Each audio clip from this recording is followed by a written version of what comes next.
Good morning, all of you. Welcome to the morning conference call.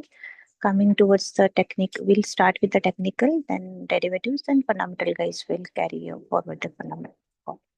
Coming towards the market for today, we are likely to open with a gap down opening since the Asian markets are not doing really very well.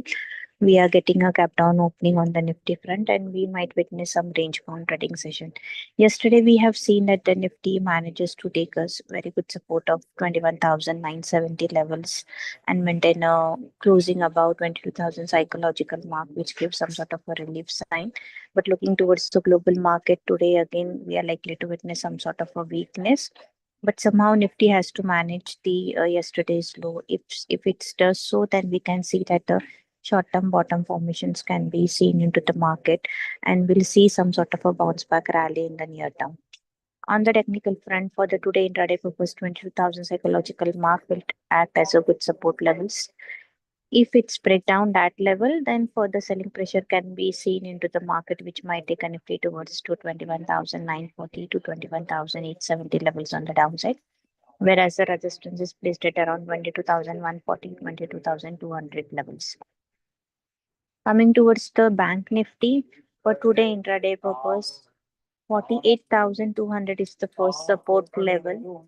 Below that level, 48,000 can be seen, whereas the resistance is placed at around 48,740. 49,000 levels are the resistance zone we need to keep an. Stock specific as of now, Navin Fluoro looks good on the technical front. Why so? Because this particular counter has showing a very positive momentums and well placed above all the important moving averages, say the 50 and 50, 100 and 200 DMA. We believe that this positive momentum can be carried forward towards to on a higher side 3975 levels on the higher end, whereas the support is placed at around 3800, which is provided by the 20 DMA. Another interesting observation on the technical front is the Biocon. This particular stock has yesterday shown a very smart rally from 300 levels to 314 15 levels and maintain a positive closing about the same. We believe that after such kind of a sell-off, the upside momentums can be seen on the higher side towards to 325 to 330 levels for a short-term period of time. So one can take a long position at the in the Biocon as well. So if you're getting any dips towards to 303, 310 to 305 levels by maintaining a strict stop loss of a 295. That's it from my end. I request Nero to take a call forward. Yeah, thank you, Swati. On the derivative front, see, the India VIX continues to remain low. 22,000 has the highest put base as well. And all in all, if you see, the PCR and open interest wise, PCR is a little lower, but open interest has shot up quite a bit. So that needs to be shed. Once some shedding comes in open interest, only then you will see, further rally. But at this point, looks like a lot of shorts have been built into the system. Um, uh, the only silver lining is that 22,000 level hasn't been broken. It was retested yesterday and a good bounce back came in from the lows. We expect this to be the base for the next few days. Some buying can come in up to that 20 to 300, 20 to 400 odd levels. Once 20 to 500, which is the highest call base, is crossed above, you'll see further buying coming in. We are near to the near term bottom, so more or less we expect Nifty to remain in this range of about 21,900 to 22,500 odd levels for some time. From the stock specific front, nothing as such. Almost all stocks witnessed some bounce back. Some very few stocks were in the red, but yes, expect further buying to come in sectors like metals, automobiles, and banking is one sector where we expect a little bit of consolidation or some selling pressure to set in. So yeah, look out for the same. So yeah, that's it from my side. Like to ask the fundamental team to take over, please. Thank you. Good morning, everyone. And there are a couple of updates from the few stocks. Adani Wilmar has entered into the definitive agreement with GD Foods Manufacturing Private Limited.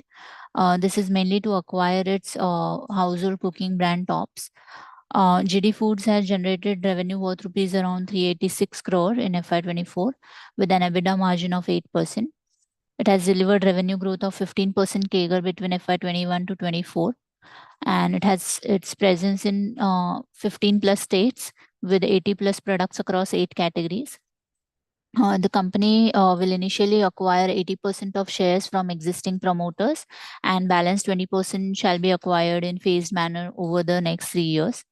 The acquisition is expected to be completed over the next 60 days, and GD Foods will continue to operate as a separate entity. The transaction will be funded by internal accruals or IPO proceeds. So overall, this is positive for Adani Wilmar. Biocon Pharma, a wholly owned subsidiary of Biocon, has received US FDA approval for its ANDAs of lenalidomide capsules, which is used for multiple myeloma and other blood disorders. Also, it has received the approval for dasatinib tablets, which is used for the chronic myeloid leukemia and acute lymphoblastic leukemia. Additionally, it's secure tentative approval for rivaroxaban tablets, which is used to treat blood clots and reduce stroke risk. Overall, these approvals strengthen Biocon's portfolio of complex and vertically integrated drugs. So this is positive for the company. On the Apollo Hospitals front, it plans to commission a comprehensive oncology center, including its first Proteus One proton system with rupees 250 crore of investment over the next 3 years. So this is positive for Apollo Hospitals. Thank you. Good morning. Yesterday, we met with the management of Janna Small Finance Bank. Some updates from the meeting. In Q3 FY25, 68% of Janna Small Finance Bank's loans are secured. Till March, it rose up to 70%, and they gave an guidance of 80% till FY27. They guided that Q4 will be the strongest quarter based on their secured growth. Affordable housing, which is 20%, can grow up to 40%. In Q3, contribution in MFI were 4%, and till Q4, they are aiming to achieve a 25 to 30% under CGFMU. Jana Small Finance Bank intends to have their entire MFI exposure under CGMFU by FY27. They are seeing a slowdown in collection efficiency in the Karnataka state in Q3. It was 98.2%, and in March, it is 96%. Their gold loan segments have improved 3 times, and they will double till March FY26.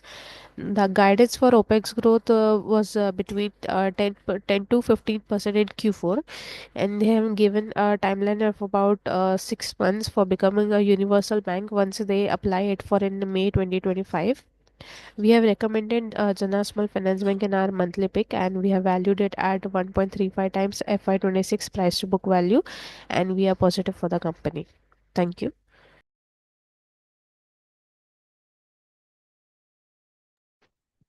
That's it from our end. Commodities team can take it forward. Yeah, thank you, Priyanka. Good morning, everyone.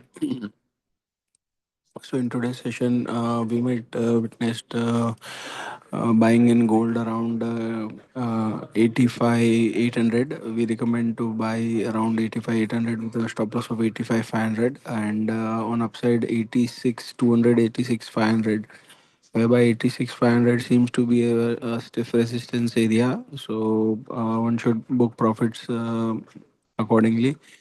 And the silver one can initiate a buy around 95 800 with a stop loss of 95,000, and for the target of 96 700 to 97 200. Copper um, one can buy around 862 with a stop loss of 858. Prices are actually in consolidating from 860 to 870. So buying with a stop loss of 858 is recommended. On upside again 868, 871 can book profits.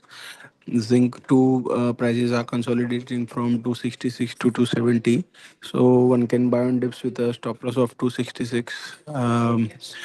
Crude oil recovered from the lows yesterday, 5850 levels. So there could be some pullback. One can initiate a buy around 5900 with a stop loss of 5840.